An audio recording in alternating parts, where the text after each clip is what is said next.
ജീവിതത്തിലെ ചില വേദനകൾ നമുക്ക് ആരോടും പറയാനാകാത്ത അത്രമാത്രം ആഴമുള്ളതായിട്ട് കടന്നു വരാറുണ്ട്. ഒരുപക്ഷെ നഷ്ടപ്പെടലുകള്, രോഗങ്ങള്, നിരാശ, കുറ്റപ്പെടുത്തലുകള്, തെറ്റിദ്ധാരണകള് ഇതെല്ലാം നമ്മളെ പിടിച്ചു കുലുക്കും. പക്ഷെ ഓർക്കുക, ദൈവം നിങ്ങളുടെ കണ്ണുനീര്, നിന്റെ അലച്ചിലുകള് കണ്ടിട്ടുണ്ട്, കുപ്പിയിൽ ശേഖരിച്ചിട്ടുണ്ട്. 56 സങ്കീർത്തനം 8 തിരുവചനം. അത്രമാത്രം വിലമതിക്കുന്ന ദൈവം നമ്മുടെ കൂടെയുണ്ട്. യേശു ഗെത്സമനയിൽ കണ്ണുനീരോട് പ്രാർത്ഥിച്ചവനാണ്. അവന് നമ്മുടെ വേദന അറിയുന്നവനാണ്. നമുക്ക് അവനോടൊപ്പം പറയണം, എൻ്റെ ദൈവം എൻ്റെ കൂടെ ഉണ്ട്, അവൻ എന്നെ താങ്ങുന്നവനാണ്.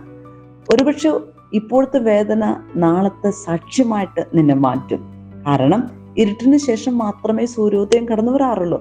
ക്രൂശിന് ശേഷം മാത്രമേ ഉയർത്തെഴുന്നേൽപ്പ് കടന്നു വരാറുള്ളൂ. ഇതുപോലെ തന്നെയാണ് നമ്മുടെ ജീവിതം. കർത്താവ് ഈ കഷ്ടതയുടെ ദിനങ്ങൾ മാറ്റിമറിച്ച് ഒരു ഉത്ഥാനത്തിന്റെ അനുഭവം നിനക്കായിട്ട് കടന്നു വരും. പ്രാർത്ഥിക്കാം, വിശ്വസിക്കാം.